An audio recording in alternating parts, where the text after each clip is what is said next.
Assalamualaikum warahmatullahi wabarakatuh. Shalom, Om Swastiastu, Namo Buddhaya, salam kebajikan, selamat pagi, dan salam sejahtera untuk kita semua. Yang terhormat Bapak Kepala Sekolah, yang kami hormati Bapak, Ibu Guru, Panitia Penyelenggara, serta adik-adik yang kami sayangi. Puji dan syukur kita panjatkan kehadirat Tuhan Yang Maha Esa. Atas kasih dan karunia-Nya, kita dapat berkumpul di tempat ini, di aula ini yang bersih dan rapi ini, dalam keadaan sehat walafiat. Terima kasih atas kesempatannya kepada saya untuk menyampaikan sebuah pidato yang mengangkat tema dampak bermain game online terhadap kesehatan fisik dan juga mental. Game online kini sudah menjadi bagian keseharian dalam kehidupan kita, terutama bagi para remaja dan juga anak-anak. Banyak kita temui di mana-mana anak-anak dan remaja itu bermain game online. Nah, game online ini memiliki sisi positif. Sisi positifnya itu bisa untuk hiburan, untuk ajang olahraga, untuk ajang perkumpulan. Bisa juga sebagai untuk sarana kita sedang menunggu keluarga atau orang tua kita sedang belanja, atau kita lagi di rumah sakit atau di mana kita sedang mengantri, kita bisa menggunakan game online ini sebagai sarana. Nah, akan tetapi game online juga memiliki sisi negatif. Ketika kita terlalu berlebihan bermain game online, maka itu akan menyebabkan gangguan terhadap diri kita sendiri, terhadap baik itu mental ataupun fisik. Nah, bahkan Organisasi Kesehatan Dunia WHO menyebutkan bahwa kecanduan game online itu adalah masuk ke dalam kategori International Statistical Classification of Diseases yang ke-11. Bahkan Jenderal Pengendali dan Pencegahan Penyakit Kemenkes Republik Indonesia, Bapak Dr. Anung Sugihantono MKes, menyebutkan orang yang kecanduan bermain game online lebih memilih bermain game online daripada melakukan hal lain, melakukan hal positif lain. Itu disebut juga behavioral disorder atau perubahan perilaku.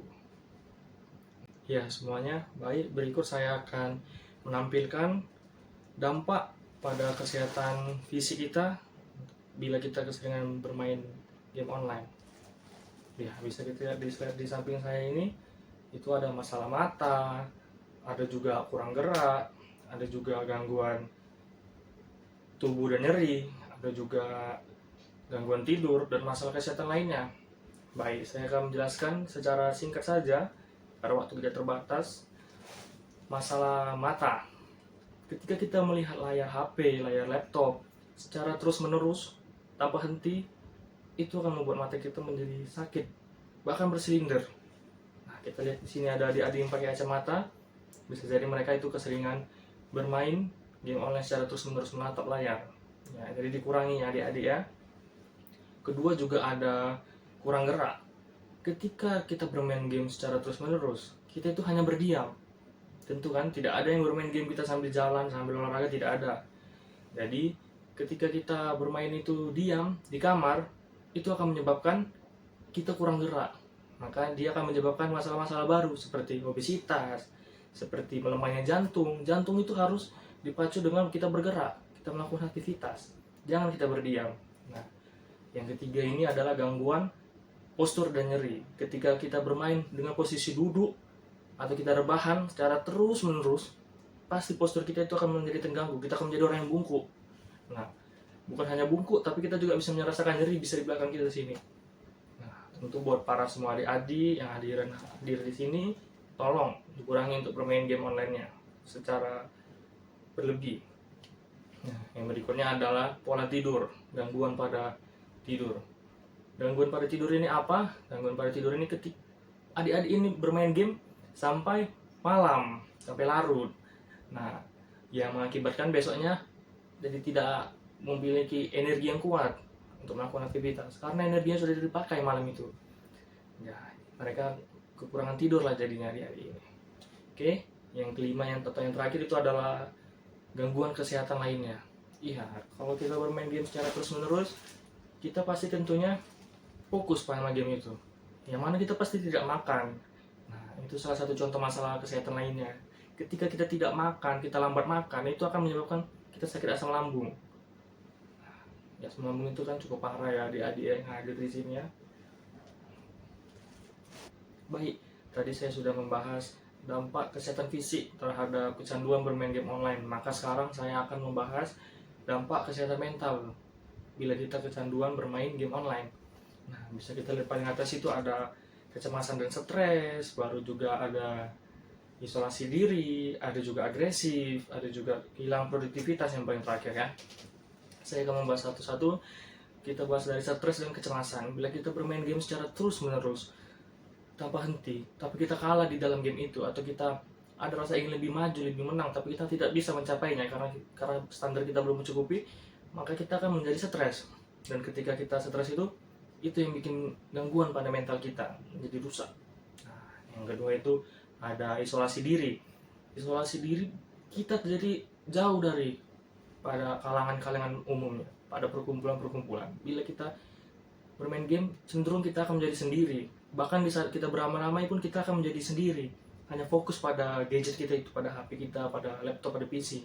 Jadi kita menjauh dari kalangan-kalangan, menjadi isolasi. Nah, yang ketiga itu agresif. Ketika kita tadi kalah, stres tadi, maka itu bisa menjadi kita pemarah, emosian. Bila nanti ada orang menyapa kita, kita jadi marah karena kita sudah kalah di dalam game itu. Karena kita udah selalu sering bermain, itu kecanduan kita, jadi emosi. Nah, baru yang terakhir itu kehilangan produktivitas. Di saat kita bermain game secara terus-menerus, tanpa kita memikirkan waktu, kita itu sudah banyak hal-hal yang lain kehilangan. Contohnya apa? Contohnya bisa makan, kita bisa bersosialisasi dengan lingkungan, dengan keluarga, dengan teman, atau kita melakukan aktivitas lainnya, olahraga, atau pekerjaan, atau sekolah kita, tugas sekolah. Nah, jadi adik-adik, tolong di sini semua diingat ya, bahwa yang abang sebutkan ini, mohon untuk dikurangi bermain game online-nya, karena ini dapat mengganggu produktivitas kalian. Tentu yang tadi kita sebutkan itu ada dampak kesehatan fisik maupun mental. Bila kita kecanduan bermain game, itu bukan menjadi sebuah hambatan kita untuk bermain game. Karena banyak kok para orang di luar sana, YouTuber, gamers, atau atlet bermain game tapi tetap bisa sehat, hidup sehat. Nah, banyak cara yang bisa dilakukan. Contohnya kita memilih game, memilih waktu, membatasi waktu. Jangan terus-menerus kita bermain game. Nah, game itu jangan jadi prioritas utama. Kita harus memprioritaskan utama itu kehidupan kita sehari-hari. Game itu digunakan sebagai ajang untuk penghiburan, sebagai ajang kita berolahraga, berajang kita bersilaturahmi. Jangan menjadi kunci utama kehidupan bermain game itu. Nah, jadi bila kita lihat pidato saya tadi, bermain game itu tidak hanya menyebabkan buruk ya, positifnya juga ada tentu kan. Jadi bagaimana kita menyikapinya saja. Nah, maka ketika kita bermain game itu kita harus mengimbanginya, mana yang positif, mana yang baiknya. Nah, dari pidato saya tadi, saya sudah memberikan pengarahan-pengarahan, saya sudah menyebutkan contoh, bahwasanya ada yang baik, ada yang tidak baiknya. Diambillah yang baik-baiknya, dibuanglah yang tidak baiknya. Oke, sekian pidato dari saya. Maaf bila ada salah-salah kata. Dengan ini saya menyatakan terima kasih banyak yang sebesar-besarnya atas kesempatannya. Assalamualaikum warahmatullahi wabarakatuh. Shalom. Salam sejahtera untuk kita semua.